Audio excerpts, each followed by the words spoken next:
Mesdames et messieurs, bonsoir. Nous vous retrouvons avec beaucoup de plaisir pour cet autre rendez-vous de l'heure de solution. Une heure où on aborde des thématiques autour des questionnements, des inquiétudes et des problèmes vécus au quotidien. On le fait avec vous, vous êtes donc des participants et vos avis comptent.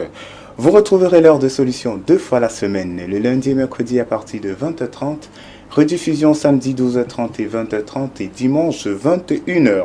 Alors pour apporter et partager vos avis sur la question et les thèmes abordés, vous pouvez le faire au numéro 672 05 01 01, numéro WhatsApp. Vous pouvez également envoyer des messages WhatsApp. Vous avez l'adresse email solution@compassionglobal.org. Utilisez-la également pour faire parvenir vos avis. Le lien solutiontv.myl2mr.com vous permet d'être connecté sur Solution TV, suivre les programmes de Solution TV juste à partir de votre smartphone ou de votre tablette. Nous avons donc avec nous l'homme de Dieu, l'apôtre Samuel Tateux, que nous accueillons chaleureusement. Bonsoir, apôtre Samuel. Bonsoir, Franck Eddy, mesdames et messieurs, bonsoir. Voilà, donc nous avons commencé l'édition précédente à aborder le sujet concernant le mariage et précisément la question comment choisir une épouse. Nous continuerons toujours avec le même thème et la même question, comment choisir une épouse, et nous sommes donc allés pour cela à la rencontre des personnes qui ont partagé leur avis sur la question. Nous vous proposons de les écouter et nous reviendrons pour la suite. Oui, moi je pense qu'en ce qui concerne le mariage, c'est une très très bonne question. Il y a des choses, des principes que je pense que nos parents ont suivis, quand même aujourd'hui on devait observer ces principes. C'est-à-dire quoi? Chercher à connaître même quelle famille tu es en train d'entrer à l'intérieur. Chercher à connaître comment était la maman, puisqu'on dit telle mère, telle fille. J'ai lu une histoire dans la Bible auquel on dit qu'une femme, le premier mari est mort, le deuxième est venu, jusqu'à 7. Bon, imagine que tu te retrouves dans une telle famille. C'est que tu seras le 8e à mourir si tu ne t'es pas renseigné. Et des deux, si vous êtes chrétien, parce que moi je suis chrétien, c'est aussi un thème à mettre en prière. À mettre en prière aussi pour demander à Dieu de te diriger aussi vers l'épouse idéale. Pour choisir une bonne épouse, je crois qu'on ne se lève pas d'un matin pour aller choisir la femme de sa vie. Il faut déjà avoir vécu avec elle et savoir que c'est une femme, ça dépend de son caractère d'abord. Il faut qu'elle soit gentille, accueillante, et qu'elle soit sensible, et que tu saches que tes problèmes sont ses problèmes. Qu'elle sache te supporter dans les moments difficiles comme dans les bons moments. Ce n'est pas quand tu es malade ou quand tu es dans les moments difficiles qu'elle doit t'abandonner. C'est un peu ça. Il faut qu'elle respecte son mari, elle doit être aussi soumise. C'est après avoir vécu peut-être un certain nombre de temps qu'il va déterminer si c'est le choix de sa vie. Ça nécessite une enquête pour choisir une épouse. Comme je le dis, on peut le faire soi-même cette enquête, on peut se faire aider par les amis ou bien par d'autres membres de la famille. On parle aussi de l'aspect sexuel. À ce niveau aussi, l'homme doit aussi être satisfait. Donc autour de lui, ça doit être la joie, ça doit être la propreté, ça doit être la satisfaction. C'est tous ces éléments-là qui font d'une femme une bonne épouse. Il y a aussi le relationnel avec les autres membres de la famille. La femme, c'est pas seulement le mari. Il faut qu'au niveau avec aussi la belle famille, que ça se passe bien. Parce qu'on se marie, c'est une affaire de deux, mais il y a aussi le social. Parce que les caractères ne sont pas les mêmes. Il y a des femmes qui vous apportent le sourire tous les jours. Il y a des femmes qui ont toujours des visages crispés. Tout ça, c'est un mélange. Maintenant, si en dehors du caractère, pour aussi avoir la beauté, ce sera encore une très bonne chose. Parce qu'il ne faut pas trop s'appuyer sur la beauté ou bien parfois sur l'argent. Parce que vous savez, vous pouvez épouser une femme belle, elle se brûle, vous faites comment? Je prends l'exemple sur moi. Si j'y reste un jour, mon fils amène une femme, maman, voilà mon épouse. Je ne refuse pas. Je vais dire, ok, comme c'est ton épouse, j'appelle mon fils à derrière et dis que je vais d'abord l'étudier. Pour voir si elle est une bonne fille du mariage. Parfois, je peux me rendre malade. Je dis, bon, j'ai envie de manger un tarot. Hein? Si elle ne sait pas parler le tarot, je classe. Le lendemain, je dis, non, je veux manger le cuit. Si elle ne peut pas, je classe. Je dis, bah chérie, ouais, je vais manger une banane malassée, mais pas avec trop de condiments. Tu sais malasser la banane, si elle ne peut pas. Du côté de mon fils, je dis aussi à mon fils que bon, tu peux tremper tes habits. Tu laisses tes habits. Si elle peut laver, c'est une bonne femme. Hein? Tu laisses parfois ta chambre en désordre. Si elle arrange la chambre 1 ou 2 fois, c'est bien. Rentre parfois tard pour tenter. Si elle peut t'ouvrir la porte, c'est bon. Mais si elle ne le fait pas, ce n'est pas une bonne femme. Elle est là, elle joue seulement un rôle, que le lendemain, elle va partir.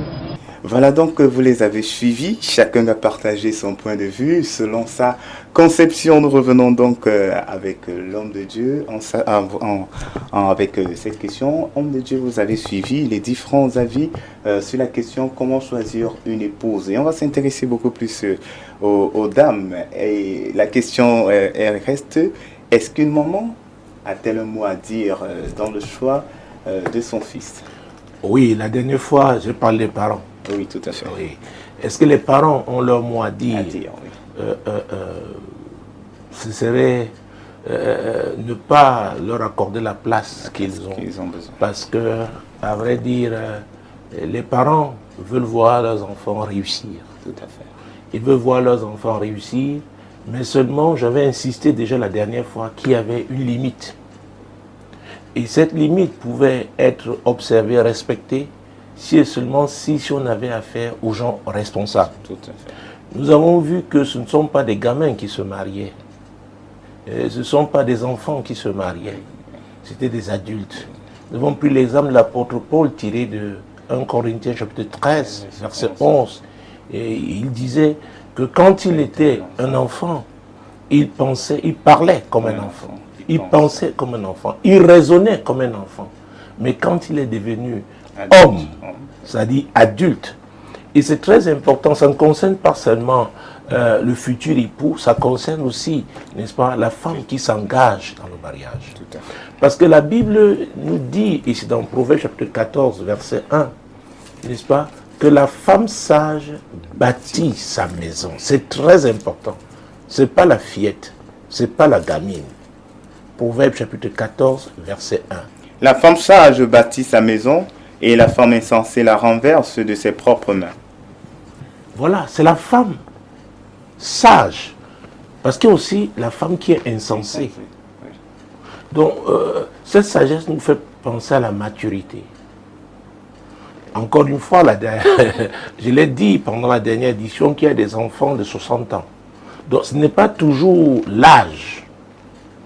Ce n'est pas toujours l'âge. Alors, les parents veulent voir leurs enfants réussir, aussi bien les parents de la fille que les parents de l'homme. Mais la dernière fois, j'ai parlé d'Amos 3.3 pour parler des visions. L'enfant qui naît, qui grandit et devient adulte est porteur d'une vision. C'est très important. Tout à fait. Il est porteur d'une vision. Alors c'est cette vision qu'il va partager avec celle-là, qu'il croit. Parce que la Bible, on l'a vu dans Proverbe chapitre 18, verset 22, qui dit « Celui qui trouve une femme a trouvé le bonheur ». Je veux croire que ce n'est pas une femme insensée. Non, c'est la femme sage. D'accord? Et c'est une grâce qu'il obtient de l'Éternel. Alors voilà un fondement très important. Et Somme 127, verset 1, à la partie A, nous dit « Si l'Éternel ne bâtit, ceux qui bâtissent travaillent en vain. » Alors, puisque c'est la base, est-ce que ces parents craignent Dieu? Est-ce que ces jeunes gens qui veulent se marier craignent Dieu?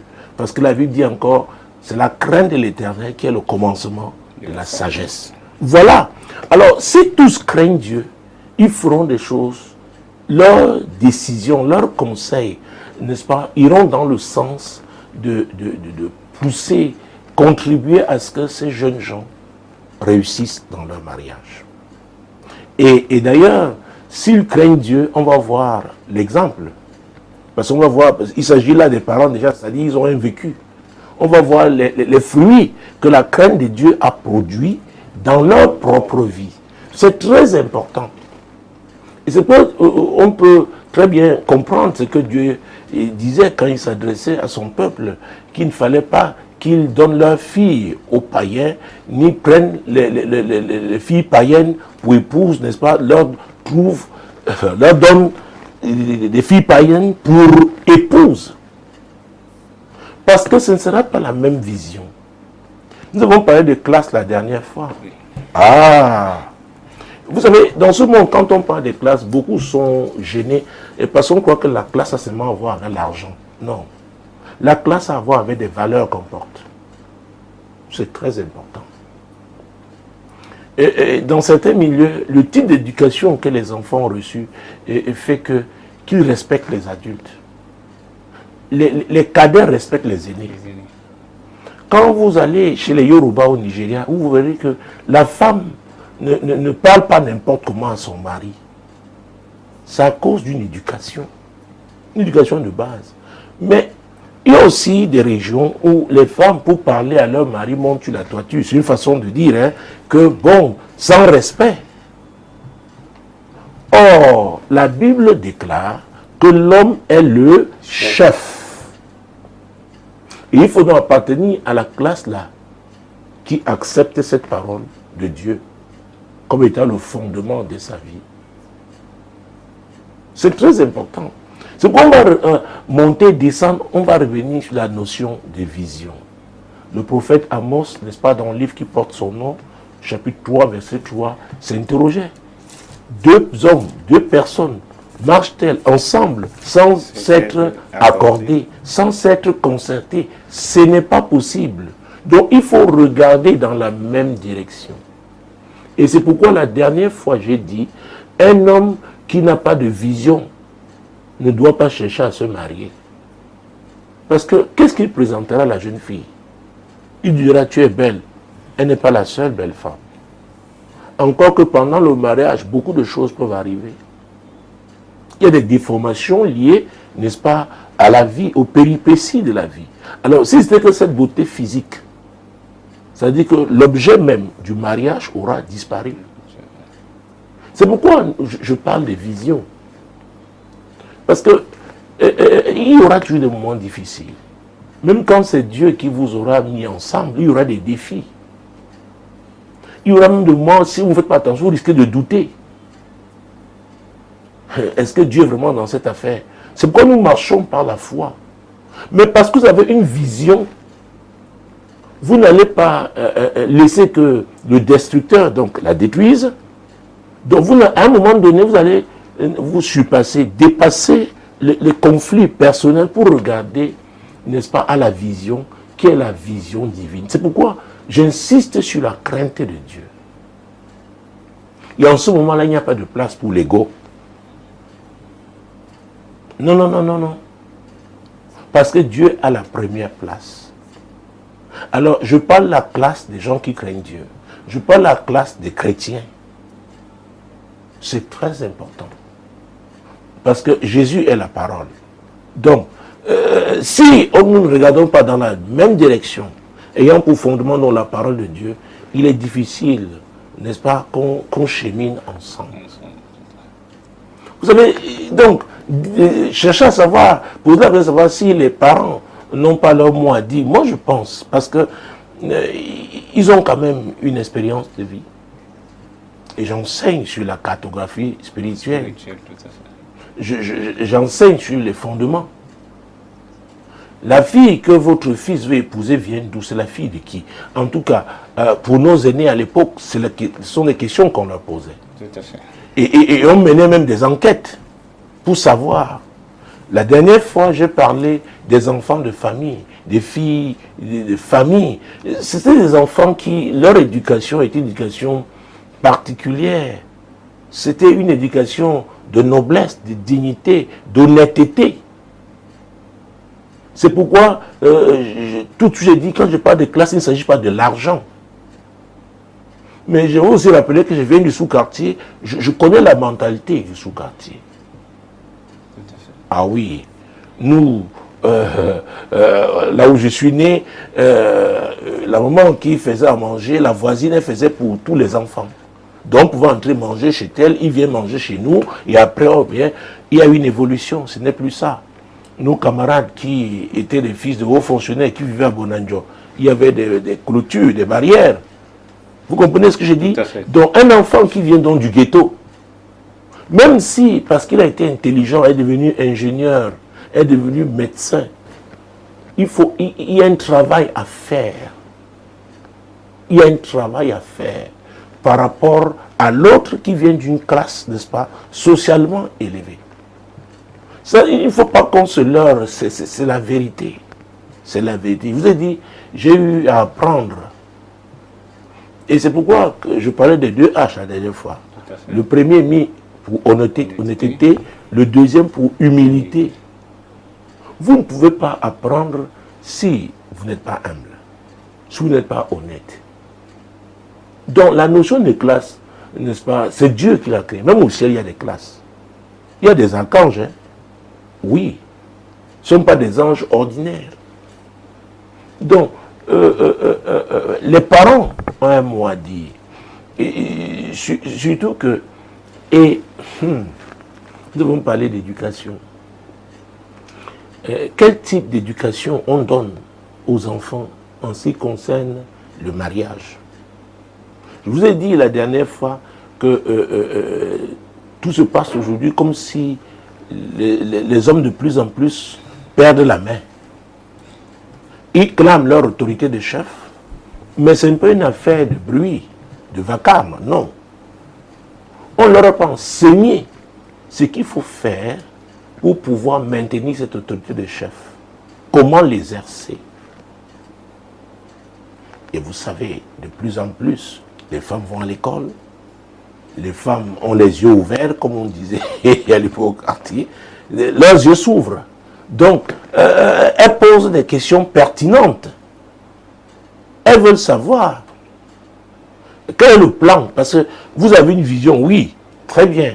Mais quel est le plan que vous avez pour l'accomplissement de cette vision? Et quand on parle de plan, je définis le plan de façon simple. J'ai dit c'est un pont qui relie la personne qui est au point de départ, le pont le relie au point d'arrivée. Donc c'est le plan. Ce pont-là, c'est un plan. Et la femme devra donc se retrouver comme étant, ah oui, ce partenaire incontournable, ce partenaire stratégique pour réaliser ce projet, atteindre cet objectif. Ça veut dire qu'ils marcheront ensemble.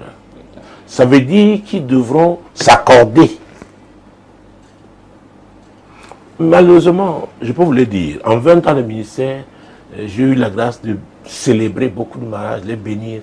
Mais, vous savez, il y a eu des cas, tout le monde était en joie, mais j'avais un point de tristesse dans mon cœur. Même quand il s'est agi des cadres, cadres au plan administratif ou dans le privé, et vous voyez que les gens préparent la fête, les noces, mais ne préparent pas leur mariage, c'est-à-dire la vie ensemble. Se préoccupent de ce qui est apparent, de ce qui est périphérique, oublie les choses fondamentales. Et ces choses-là vont vous rattraper. Et j'ai été attristé quand ils se sont fait rattraper. Parce que quand j'ai eu à poser des questions, est-ce que vous avez parlé de telles choses? Oh oui, oui, papa, vraiment c'est bon, nous sommes d'accord. Vous savez, oh mon Dieu, mon roi. Nous, non, ça va, nous sommes toujours en accord. Oui, oui, oui, oui, oui. Oh. Vous savez, vous allez vous regarder toute la vie et regarder la direction vers laquelle vous allez. Parce que quelqu'un avait dit, c'était dans Terre des Hommes, une œuvre que nous avons eue en terminale, s'aimer, ce n'est pas se regarder l'un l'autre, c'est regarder ensemble dans la même direction. Mais on commence par se regarder, et on doit se regarder, mais en gardant, n'est-ce pas, l'objectif. Donc les parents ont leur mot à dire. D'accord. Ils ont leur mot à dire. Mais il faudrait que ce soit des parents qui craignent Dieu. C'est-à-dire qu'ils ne seront pas égoïstes. Parce que dans le choix et on a même suivi, n'est-ce pas? Je crois que c'est une femme qui parlait de si elle peut lui faire à manger, Oui. n'est-ce pas? Commence à... C'est un ensemble de mets. Un certain ensemble Oui. de mets. Est-ce que la femme là, c'est la femme de son fils. son fils ou c'est pour elle? Oui. Vous savez, j'ai vécu une histoire. C'est un couple pastoral. Il y avait des activités, n'est-ce pas, que je menais non loin de chez eux, donc. Et la femme m'avait reconnu justement par l'ancienne émission Solution à la radio. Et elle en parlait toujours à son mari. Mais son mari lui disait non, le genre de prière qu'on fait là, c'est pas... Non, non, c'est un sorcier, je ne suis pas avec lui.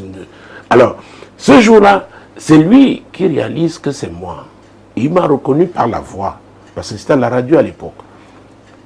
Il dit, je vois ton pasteur là, de la radio là, avec Solution, là, il vient ici faire son sport. Alors, la femme a attendu, parce que c'était 2 fois par semaine. Et quand je suis arrivé, il a appelé sa femme. Elle était très contente. Nous avons parlé, nous avons changé. Et de temps en temps, elle était là parce qu'avec son mari, un jour je leur demandais, mais qu'est-ce qu'il y a? Avez-vous des enfants? Est-ce que... J'ai vu la tristesse. Bon, j'ai changé de sujet. Après, quand j'étais revenu, c'est la femme qui m'a dit, vraiment, elle ne veut plus en entendre parler. Parce qu'elle a eu 7 grossesses et les 7 sont passées. Et parmi, il y avait même eu un mort-né, 1 ou 2 morts-nés.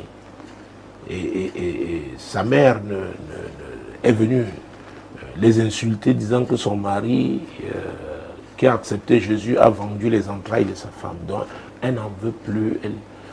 Je lui ai dit, est-ce que c'est le plan de Dieu pour ta vie? J'ai dit, nous allons prier pour que Dieu se glorifie. Et nous nous sommes accordés. Et comme je ne pouvais pas changer ma prière, j'ai demandé à Dieu de faire accomplir ses desseins pour ce couple. Quelque temps après, environ 3-4 mois, ce jour-là, l'Éternel me regarde, l'ambition de faire sport, je la regarde, je dis, je m'arrête. Je dis, qu'est-ce qui ne va pas? Elle me dit, pasteur, je veux que vous priez pour que cette affaire que j'ai là parte. Parce que je ne veux, j'avais dit, je vous avais dit que je ne veux pas d'enfant. Oh, j'ai dit, donne-moi tes mains. J'ai dit, oh Dieu, consolide.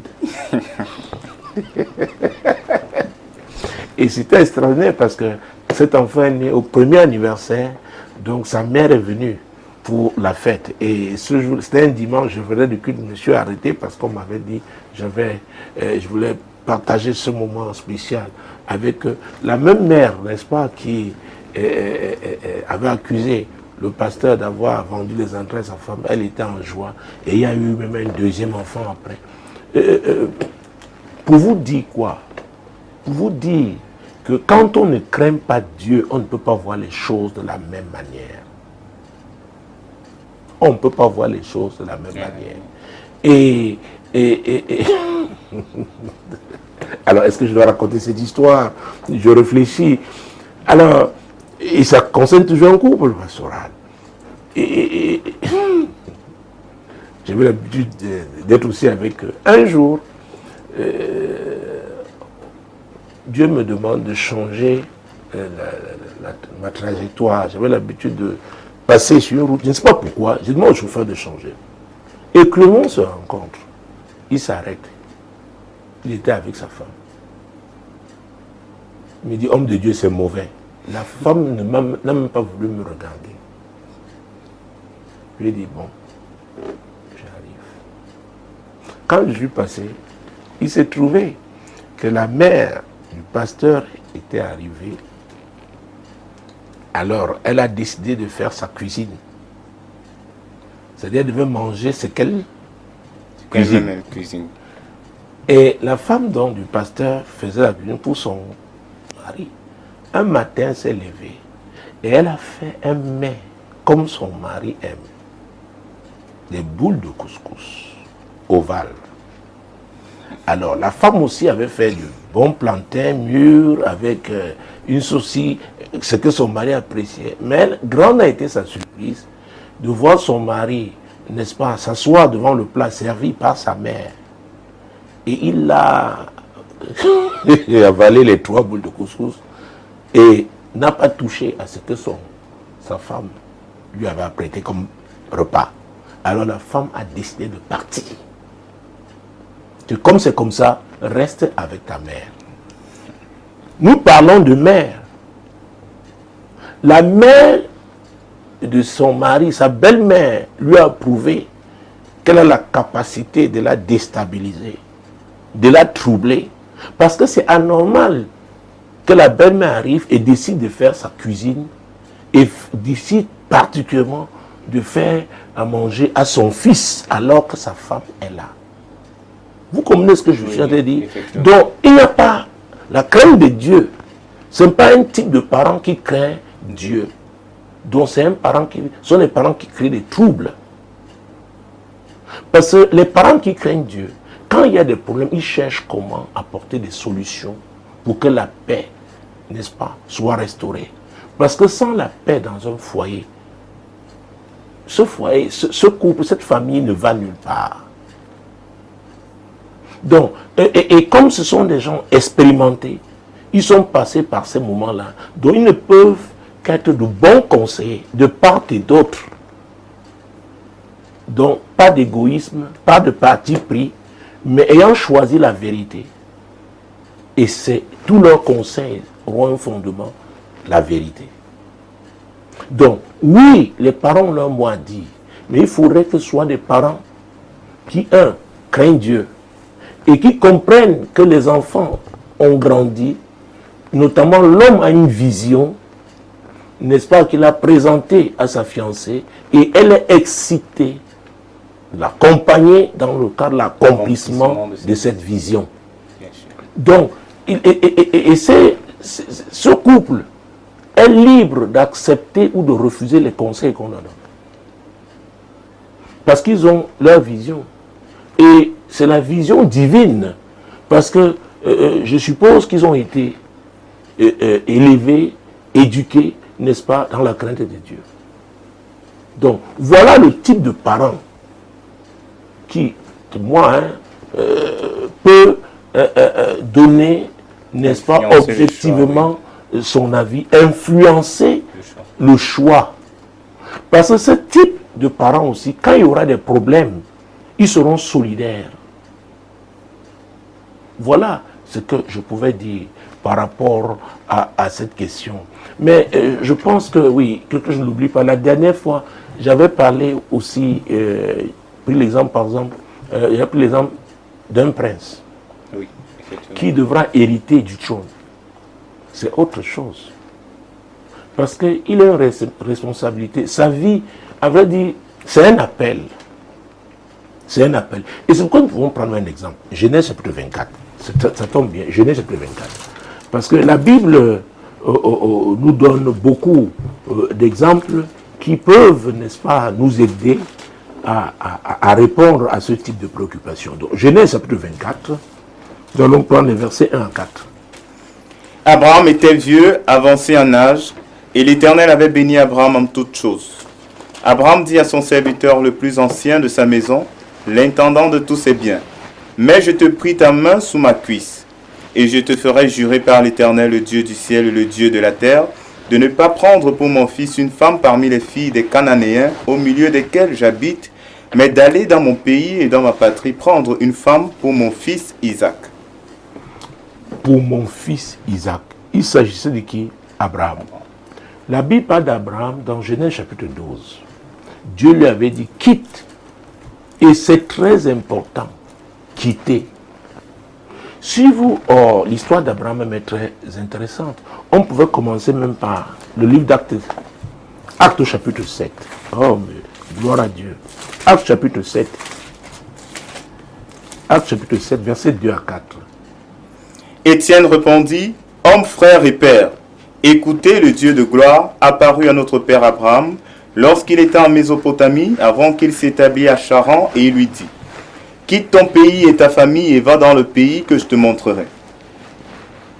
Oui. Il sortit alors du pays des Chaldéens et s'établit à Charan. De là, après la mort de son père, Dieu le fit passer dans ce pays que vous habitez maintenant. Ah, Dieu lui avait dit, Abraham était déjà marié. Dieu lui a dit de quitter. Genèse chapitre 11, versets 31 et 32. Térak prit Abraham son fils et Lot, fils d'Aran, fils de son fils, et Saraï sa belle-fille, femme d'Abraham son fils. Ils sortirent ensemble d'Ur en Chaldée pour aller au pays de Canaan. Ils vinrent jusqu'à Charan et ils y habitèrent. Alors, Dieu avait appelé Abraham d'aller s'établir à Canaan. Mais le voilà, il arrive là à Charan, il s'arrête. Il s'arrête parce que, bien que marié, il est sous l'autorité de son père. Térak. Et Térak veut dire retarder. Térak veut dire détourner. Donc il y a des parents qui peuvent vous retarder. Il y a des parents qui peuvent vous détourner de la vision que Dieu vous a donnée. Il y a des parents qui peuvent vous imposer leur vision. La vision de la communauté. La vision ancestrale. Donc Dieu dit, et lisons le verset, au chapitre 12. Merci. 1. L'Éternel dit à Abraham, va-t'en de ton pays, de ta patrie et de la maison de ton père, dans le pays que je te montrerai. Voilà une vision que je te donne. Abraham, j'ai un plan pour ta vie. Mais il ne peut pas, n'est-ce pas, s'accomplir là où tu es. Parce que la maison de ton père a sa vision. Mais j'ai une vision pour toi. Et c'est pourquoi dans le livre de la Genèse, la Bible dit, l'homme quittera son père et sa mère, s'attachera à sa femme, et les deux formeront une seule chair. On ne peut pas s'attacher à quelqu'un qui n'a pas été séparé. Cela veut dire que la femme aussi se sépare. Je ne parle pas de rupture de relation familiale, non. Mais elle se sépare la vision de sa famille. L'homme se sépare de cette vision maintenant pour aller accomplir la vision que Dieu lui a donnée. C'est très important. Or, je parlais maintenant du prince, n'est-ce pas, qui est appelé à hériter du trône. Et c'est pourquoi nous sommes allés dans Genèse 24, que nous venons de lire. Abraham était vieux. Maintenant, il a demandé à son serviteur, le plus ancien de sa maison, c'est-à-dire celui qui connaissait sa vision, la vision que Dieu lui avait donnée. Oui, il a cheminé avec Abraham, étape par étape. Il lui dit, viens mon serviteur, je pense que ça devait être Lézard, allons, je t'envoie trouver une femme pour mon fils Isaac. Dieu m'a donné une vision, mais qui ne s'arrêtera pas avec moi. J'ai une alliance avec Dieu. C'est très important. C'est pourquoi on ne peut pas mettre tout dans un panier. Si vous êtes le prince héritier dans un royaume, il faut faire attention. La fille qui vous épouse, peut-être elle vous a rencontré à Bordeaux, elle vous a rencontré, je ne sais pas, à Atlanta, à Londres. C'est bien. Mais il y a un trône qui vous attend. Quelles sont les réalités de ce trône?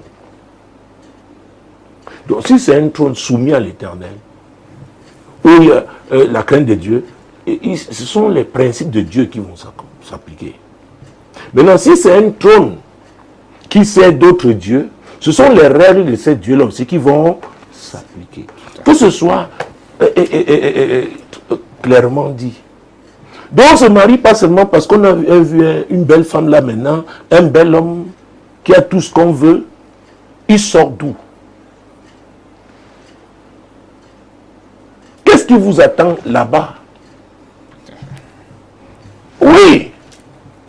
Et ce que j'ai parlé, j'ai dit, il y a les classes. Et ça, c'est un jeune homme, Isaac. Alors, quand deux anciens combattants se marient, quand vous avez affaire à un homme, je ne sais pas, de 55 ans qui épouse une femme de 42 ans, vous pensez la même chose? Ce sont des anciens combattants. Ils ont roulé leur bosse. Donc, oui. Et chacun a ses colis. Vous voyez qu'on ne peut pas mélanger. Donc, ici, nous sommes en train de voir le cas donc des jeunes gens qui se marient. Et ça dépendra de nos auditeurs et téléspectateurs parce que nous avons dit, nous faisons l'émission avec eux. Si vous voulez donc qu'on élargisse, nous pourrons, n'est-ce pas, élargir. Tout à fait. C'est très important. Donc, j'ai pris le cas d'Isaac ici. Isaac était appelé à hériter, n'est-ce pas, à être l'héritier de son père, Abraham. Abraham n'était pas n'importe qui. Abraham avait une alliance avec Dieu. Abraham était appelé à être l'ancêtre. Vous savez, quand on parle d'Abraham, nous-mêmes nous sommes concernés. Tous les chrétiens sont concernés. Quand nous prions le Dieu d'Abraham, d'Isaac et de Jacob, Jésus-Christ, selon Galates, chapitre 3, verset 13. Peut-être il est important que nous lisions ça. Parce que les gens ne comprennent pas très bien, n'est-ce pas? Ils disent, mais écoutez, ça c'est des affaires des Juifs, ça ne nous concerne pas. Non, si vous avez accepté Jésus dans votre vie, la Bible dit quelque chose. Galates chapitre 3, verset 13 et suivant. Christ nous a rachetés de la malédiction de la loi, Oui. étant devenu malédiction pour nous, car il est écrit, maudit est quiconque est pendu au bois, afin que la bénédiction d'Abraham eût pour les païens son accomplissement en Jésus-Christ, et que nous ressuscions par la foi l'Esprit qui avait été promis. Très bien. Donc c'est Jésus-Christ qui nous connecte aux promesses d'Abraham, aux bénédictions d'Abraham. Clair et net. Voilà. Donc, Abraham était quelqu'un d'important dans le plan de Dieu. Donc, il a commencé quelque chose avec Dieu. Et Dieu l'a choisi parce qu'il voulait avoir une nation à lui. Et maintenant, il est conscient qu'il est devenu vieux. Il ne peut pas laisser son fils Isaac sans qu'il ait trouvé une aide. Une femme qui va partager la vision que Dieu lui a donnée à lui, Abraham, et qu'il, n'est-ce pas, et que Isaac va hériter. C'est pourquoi, pour ce genre de cas, il y a des dispositions qui sont prises. Ah oui. D'accord. Apôtre, si vous le permettez, dans vos enseignements, vous avez posé la question à savoir qu'est-ce qui vous attend là-bas. Et vous avez également parlé de colis. Et ça nous revient donc à poser la question, puisqu'on a également vu l'intervention d'un homme qui parlait d'une femme dans la Bible, qui a eu 5, 6, 7 hommes qui sont décédés. Et si lui, vous venez en tant que fiancé, en tant que voulant épouser cette femme, et si vous étiez le 8e, ça nous amène donc à relever ici la notion de cartographie spirituelle dont vous avez parlé au début. Est-il nécessaire ou alors est-il important de faire une cartographie avant de pouvoir choisir effectivement? Non, ce qui est sûr, vous devez savoir à qui vous avez affaire. Tout à fait. Vous devez savoir à qui vous avez affaire. Et c'est pourquoi j'ai dit tout à l'heure, j'ai parlé des anciens combattants. Oui. Des gens qui ont roulé leur bosse. Oui, tout à fait. Une telle femme a roulé sa bosse. Ah oui, elle a été sous l'autorité de plusieurs hommes. Et même parmi ceux qui ont eu à intervenir, il y a quelqu'un, je crois que la femme, la dame, qui disait que il faut d'abord voir si tu arrives tard la nuit, s'il t'ouvre la porte. Nous ne sommes pas dans le même cadre. Ça veut dire, elle parle un peu là de l'union libre d'abord, ou alors le viol reste, comme on dit chez nous, du concubinage, ou alors un genre d'essai. Non, on n'essaye pas. Le mariage, on n'essaye pas. C'est pourquoi le couloir, je suis dans un couloir précis. J'ai parlé de ceux qui ont la crainte de Dieu. Et ceux-là mettent en pratique la parole de Dieu. On n'essaye pas. Il n'y a pas de rapport sexuel avant le mariage. Et je dois vous dire, s'il fallait faire des statistiques pour les couples qui divorcent, vous verrez que la plupart de ceux qui divorcent ont commencé par vivre leur vie avant le mariage. Parce que certains m'ont dit, oh, s'il y a incompatibilité sexuelle, pourquoi ceux-là ont été, ils ont été compatibles et après ça se gâte. Vous savez, le monde a formulé un certain type, a présenté ses modèles et il y a une littérature abondante, n'est-ce pas, pour soutenir ces modèles-là. Il y a les médias qui les soutiennent, mais aussi longtemps qu'il s'agisse de modèles contraires à la parole de Dieu, ces modèles sont fragiles. Ces modèles ne peuvent pas contribuer au bonheur. C'est clair et net. C'est clair et net. Donc, c'est Jésus. C'est la parole de Dieu. Donc, vous refusez cette parole, vous êtes en dehors du modèle de Christ en matière de mariage. Tout à fait. Alors, si on revenait à Abraham, donc il fallait trouver une femme pour son fils Isaac. Mais c'est là aussi où beaucoup font des erreurs. À un moment donné, j'ai eu des femmes d'un certain âge ici à l'église, 2 sœurs notamment, qui étaient préoccupées, étaient soucieuses, parce que leur frère continuait d'être irresponsable. Alors j'ai voulu en savoir plus, j'ai demandé le fondement de cette affaire. C'est quelqu'un qui avait atteint un certain âge, appelons, disons-le, il était un voyou. Et alors elles se sont dit, en lui trouvant une femme, il va se stabiliser.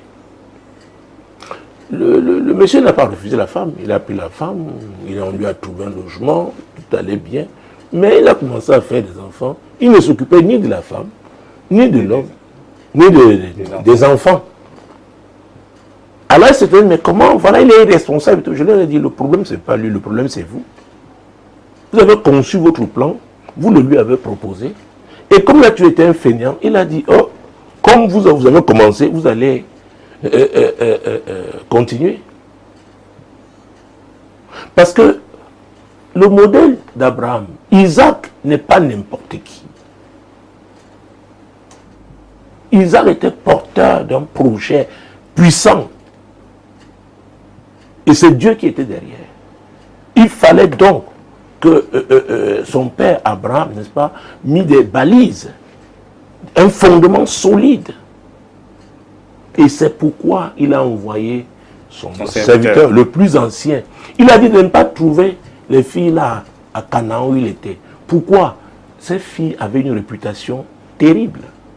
Elles ne craignaient pas Dieu. Nous parlons des origines.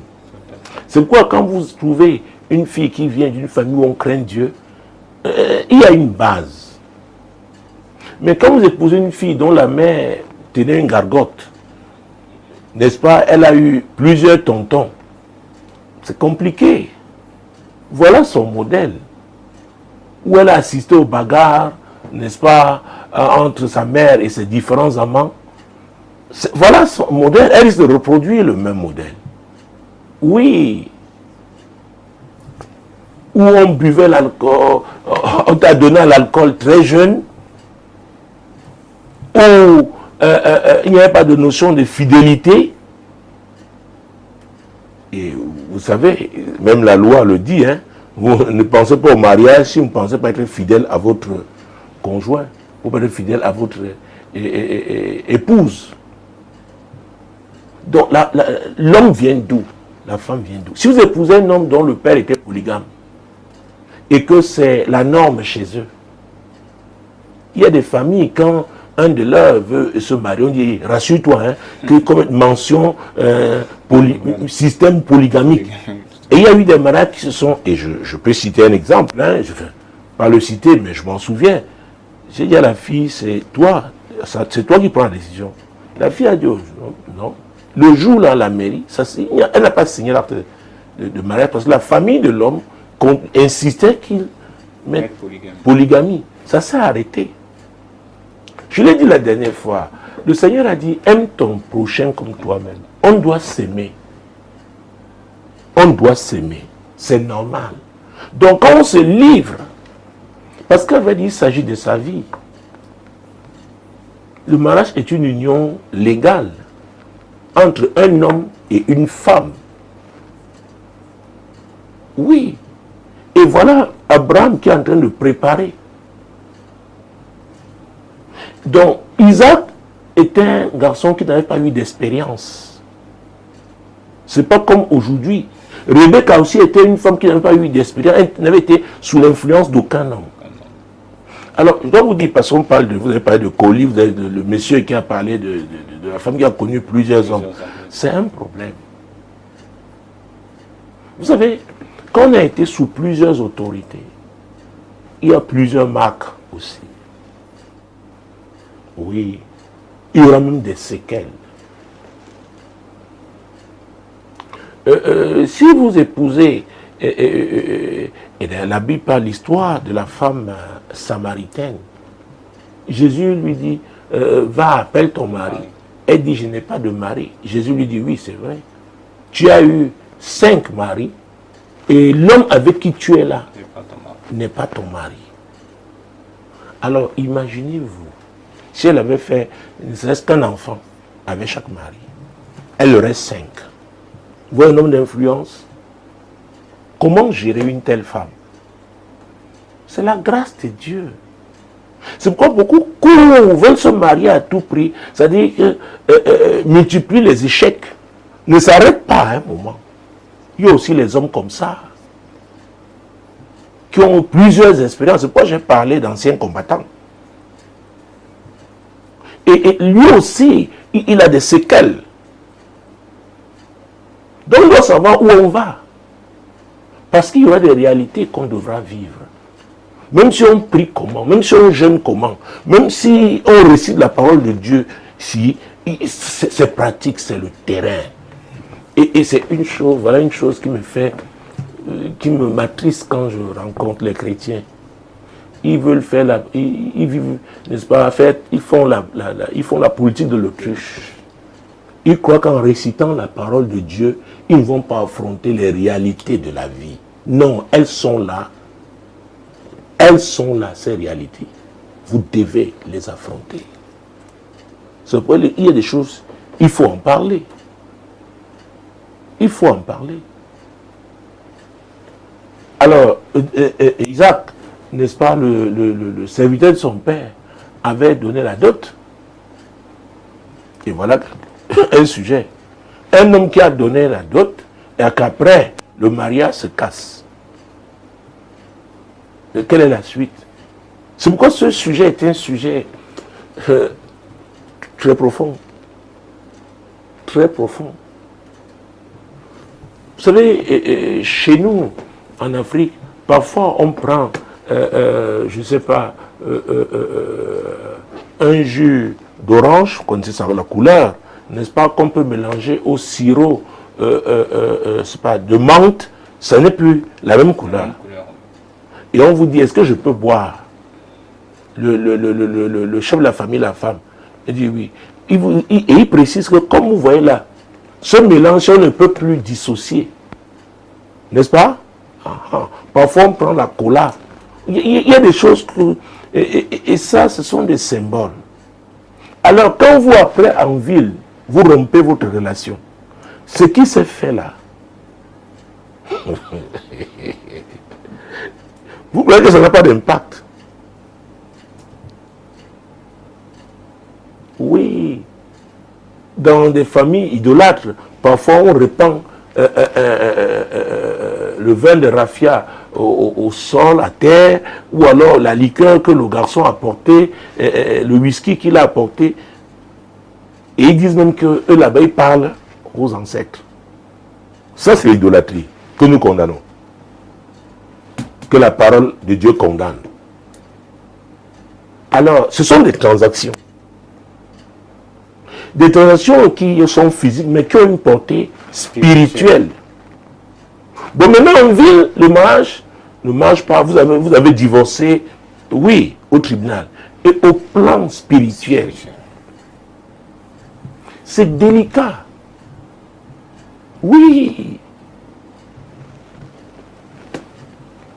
Donc, c'est un sujet, et beaucoup sont à l'église, ils croient qu'ils peuvent ne pas tenir compte, mais vivre des afflictions terribles, dont la source est d'abord spirituelle. Parce que si on lit bien, vous verrez que, d'ailleurs, c'était Genèse 24, c'est ça? 24, oui. Jésus-Christ de Nazareth, mon Dieu, mon roi. Voilà. Verset 10. Le serviteur prit 10 chameaux parmi les chameaux de son seigneur et il partit, ayant à sa disposition tous les biens de son seigneur. Il se leva et alla en Mésopotamie à la ville de Nacor. Alors, les biens là, c'était pour la dot. C'était pour la dot. Alors, tout à l'heure, on a posé la question de savoir, est-ce que les parents ont leur mot à dire? Oui. Il y a des familles, les gens se cotisent pour la dot de leur fils. Et moi, par expérience, hein, ça c'est de façon générale dans la vie, celui qui donne a son mot à dire. C'est pourquoi les gens qui aiment tuer des choses gratuites là, celui qui donne a son mot à dire. Donc si vous ne voulez pas que les gens interviennent, c'est pourquoi dire que c'est un homme qui se marie. Rassurez-vous que personne ne contribue. Et il y a des phases essentielles.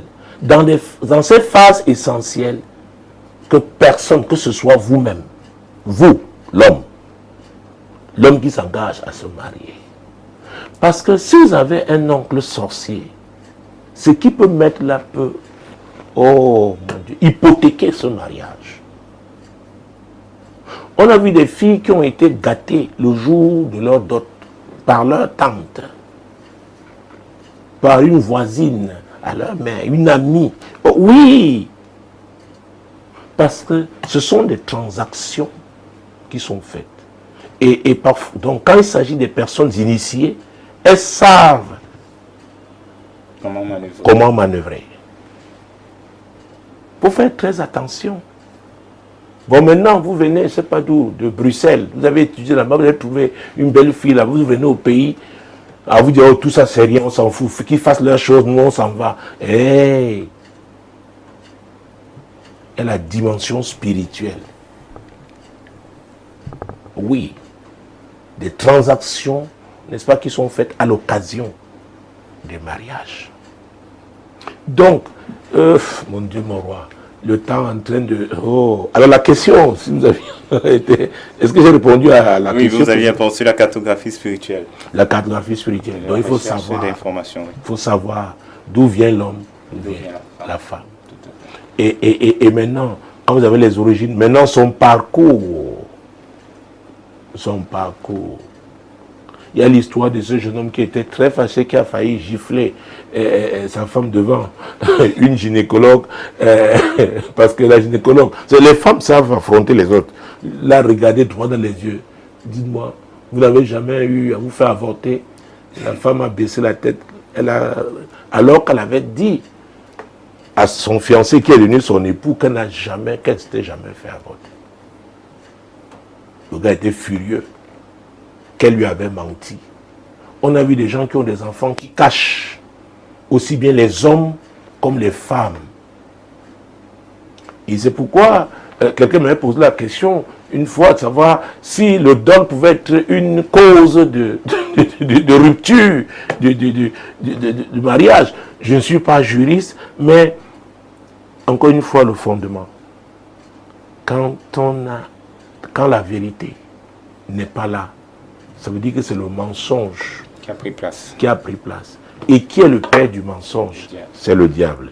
Et Jésus a dit, dans Jean chapitre 10, verset 10, à sa partie A, le voleur ne vient que pour voler, égorger et détruire. Le voleur, c'est qui? C'est le diable. C'est lui, le père du péché. Donc, quand vous décidez de ne pas respecter, et je pense que nous sortirons par là, quand vous décidez de ne pas respecter les normes divines en matière de mariage, vous dites que vous allez faire vos choses, vous commencez à vivre votre vie de péché, vous devez assumer. Ça veut dire que vous aurez invité le diable dans votre mariage. Et au moment venu, le diable voudra respirer. Oui, donc s'il a des cornes, il va faire voir ses cornes. Et ça va vous secouer. Mais c'est vous-même les principaux responsables. Je pense que le moment est venu pour que je me tourne vers tous ceux-là qui ont des problèmes par rapport au mariage. Vous savez, en tant que pasteur, je dois vous dire, l'expérience dont je parle est une expérience mondiale. Partout où vous arriverez, vous trouverez des gens qui crient à Dieu parce qu'ils veulent se marier. Et notamment les femmes. Oh, j'ai déjà été là, je ne suis pas marié. Il y en a même à l'église. Je prie depuis des années, oh, pasteur, prie pour moi, pour mon mariage, prie pour mon mariage. Et il se trouve aussi maintenant que les hommes aussi se retrouvent dans cette situation. Mais comme j'ai dit, beaucoup n'ont pas certains atouts et notamment l'atout financier, parce qu'on n'a pas beaucoup parlé de ça, mais l'argent compte, parce qu'il n'y a rien de gratuit. Je crois qu'il y a un homme, c'est un homme qui se marie, il doit pouvoir être capable d'entretenir sa femme. Oui, c'est une responsabilité. Alors, je ne sais pas dans quelle catégorie vous pouvez. Peut-être vous engagez dans le mariage, que vous avez des problèmes aujourd'hui. Nous disons toujours à Solution TV, à Radio Solution, que c'est Jésus qui est la solution. Je voudrais prier avec vous. Présentez votre problème à Dieu. Vous voulez vous marier? Vous avez des problèmes dans votre mariage? Ou alors vous êtes fiancé, vous ne savez pas qui choisir. Est-ce que ça vient de Dieu? Je prierai afin que l'Éternel intervienne. Il pourra intervenir en vous, donnant la bonne direction, en vous aidant à faire le bon choix. Il pourra intervenir, n'est-ce pas, peut-être afin qu'il y ait la réconciliation dans votre foyer. Il pourra intervenir, mon Dieu, mon roi, pour que vous ayez de quoi vous permettre d'être un homme responsable pour pouvoir vous marier. Tout dépend de votre problème. Seigneur, je te rends grâce pour cette autre édition de l'heure de solution. Seigneur, nous avons nos nombreux téléspectateurs, auditeurs à travers le monde qui ont des problèmes par rapport au mariage. Seigneur, il y en a qui cherchent une épouse ou un époux. Il y en a qui sont déjà dans le mariage, Seigneur, qui connaissent des difficultés énormes en ce moment. Seigneur, tu es Dieu. Tu es Dieu. Je prie au nom de Jésus. Interviens, Seigneur. Ceux-là qui crient à toi, Seigneur, manifeste-toi. Donne-leur la direction. Oh Dieu, accorde-leur la solution dont ils ont besoin au nom puissant de Jésus-Christ. Ceux qui souffrent aujourd'hui ont des stigmates même dans leur corps, dans leur vie par rapport aux problèmes liés au mariage. Seigneur, sont malades, guéris-les au nom puissant de Jésus. Et je prie pour la guérison de tous nos téléspectateurs, auditeurs, quelle que soit leur maladie, parce qu'ils crient à toi, tu es le Dieu de miracles. Accorde-leur leur miracle au nom puissant de Jésus. Merci Seigneur, parce que tu nous exauces. Mesdames, Messieurs, c'était l'heure de solution. Sur Radio Solution et Solution TV. Shalom. Quand il descend, oui, tout s'arrête.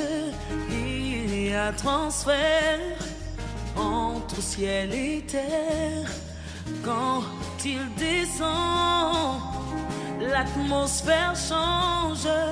Il y a transfert entre ciel. Quand il descend,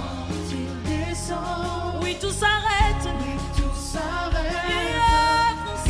Il y a transfert entre ciel et terre. Quand il descend, l'atmosphère change. Il y a transfert entre ciel et terre. Quand il descend, oui, tout s'arrête.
de chant.